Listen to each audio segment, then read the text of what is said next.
If your Samsung Galaxy S24 want unpair a Bluetooth device, then what you do is go to settings, go to connections, Bluetooth, and suppose if this particular Bluetooth device is not unpairing, tap on the gear icon here and select this unpair option and then unpair again. The next thing that you will do is you will go to settings here, go to general management, go to reset, select reset Wi-Fi and Bluetooth settings and then select reset settings. But when you use this option, then all the other Bluetooth devices also will be disconnected. The Wi-Fi also gets disconnected and the password of the Wi-Fi will be removed. So if you are comfortable with this one, then use this option. Now the last thing that you have to do is you have to wipe out the cache partition in your Samsung phone.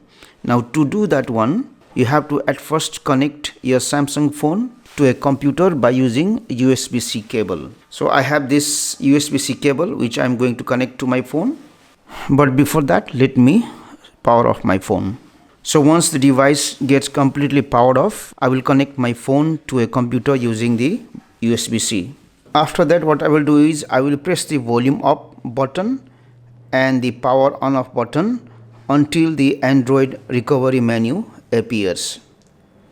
So once the Android recovery menu appears, then you can leave those buttons.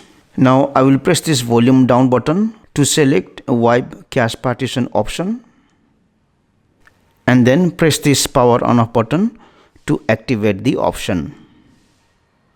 So I will again press the volume down button to select yes in order to wipe out the cache partition. After that, reboot system now is automatically selected. I will press the power on off button again to reboot my phone.